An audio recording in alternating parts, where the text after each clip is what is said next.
This episode of 5 Minutes for Fighting is brought to you by DraftKings, and I'm a big NFL fan. It's one of my favorite sports to bet on. And right now, if you are a new DraftKings customer, go to the DraftKings Sportsbook app, bet $5, get $150 of bonus bets instantly just by using promo code INSIDEFIGHTING. And if sports betting is not yet available in your state, it's not a big deal. You can always go to DraftKings Daily Fantasy Sports and get in on the action there. So if you guys want to bet on some NFL games, new customers, go to the DraftKings Sportsbook app, bet $5, get $150 of bonus bets instantly. You just got to use promo code INSIDEFIGHTING.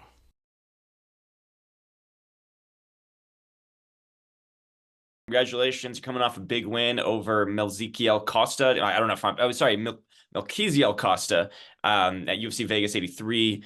Pretty violent win, pretty exciting fight, back and forth fight. First round was, you were kind of, he was backpacking you a little bit that first round, and in the second round, you really took over, dominated. How you feeling after that kind of performance? I feel good. Like I said, I'm never really satisfied if it goes to the judges. So I felt a lot more satisfied winning this way. And you know, after the fact, you kind of like, you kind of feel for the guy a little bit, just because, man, like I'm still human. You know what I mean? But at the end of the day, I worked very, very hard, and we got the job done.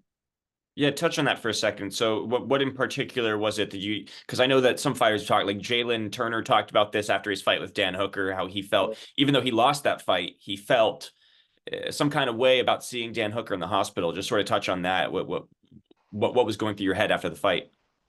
I mean, when you're in there, it's for me, like it's not that I have tunnel vision, but it's like you do not stop until the rep pulls you off, until like you have a definitive answer that this is finally a finished fight. When you're able to kind of like go back and kind of just like look at it, because I honestly, you don't really remember too much of what's going on. It's just pure chaos, at least for me, because I'm kind of dumb like that, and I have crazy fights. Yeah. But after the fact that you see, I'm like, man, I was like, this dude kind of had some unnecessary damage in that fight, and I was talking to my coach, Greg Jackson, and he's like, he honestly went out on the choke.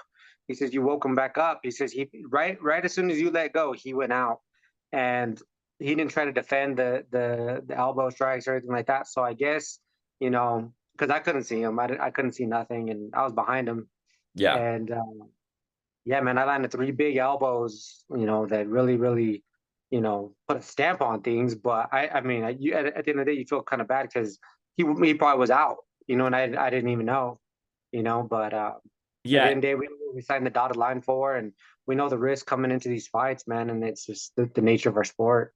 Well, that being said, so what do you want next? You're on a 3 fight win streak. You want a top 15 fight next? Like what are you what do you have in mind for yourself?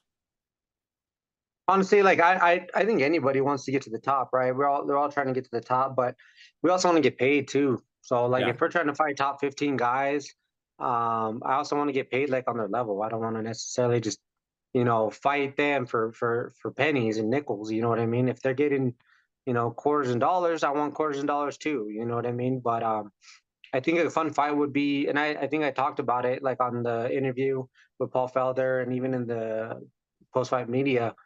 I think the fight with Nate Lander would probably be like a super, fan friendly fight. I think that he just comes to scrap. I come to scrap. That's a main card fight right there, and I mean I'm about it if he's about it. So I wanted to ask because Chase Hooper, you beat him and he moved up to 55. And I'm just curious what you thought of his last fight against Jordan Leavitt and how he looked moving up a weight class. I mean he's doing work up there, and I don't Yeah. know what. I mean I don't know the guy personally, that Levitt guy, but my goodness, I mean. Why? I mean, I get believing in your abilities like 100%. He truly felt like he could out grapple Chase Hooper.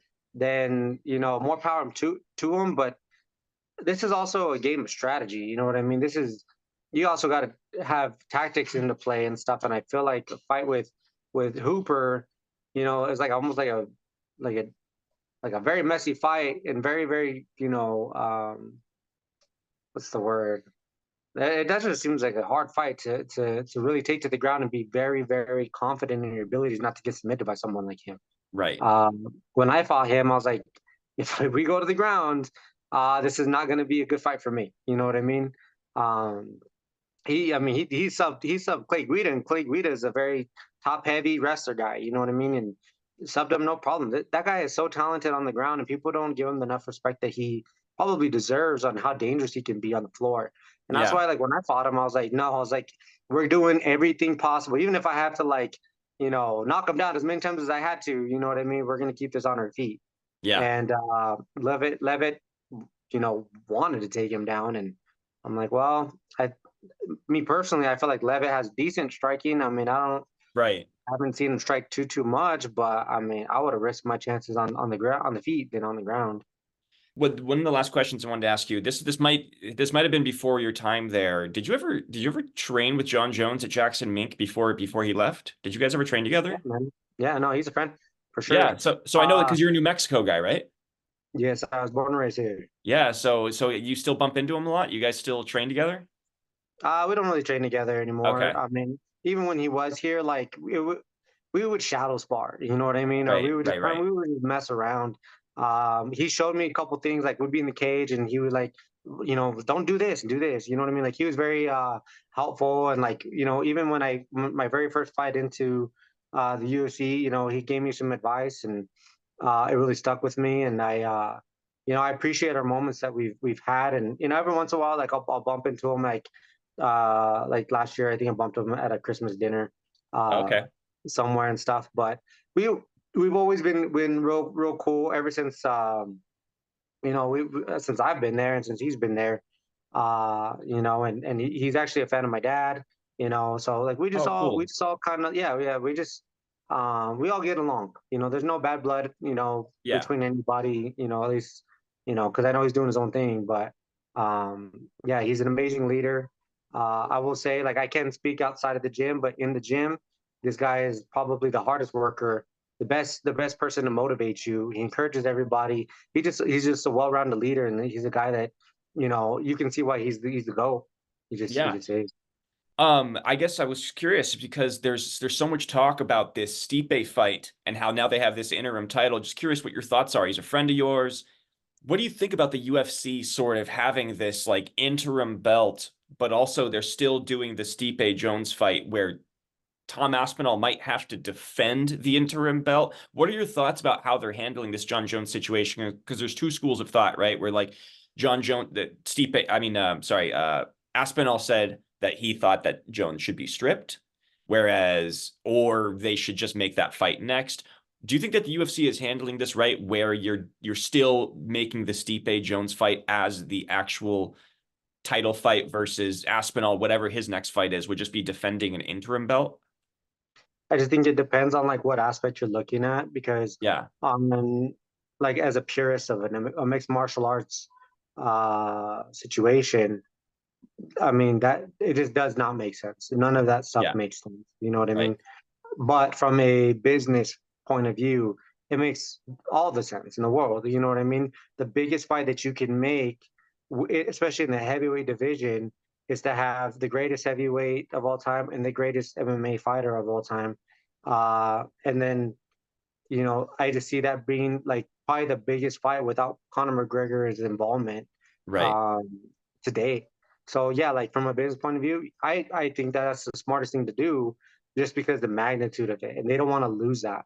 But if Jon Jones goes and fights this young guy, Aspinall, and loses or gets caught or something like that, the money signs go down. It just they're just kind of not the nature of it. But I Right. do I do feel like MMA math is kind of weird. You know what I mean?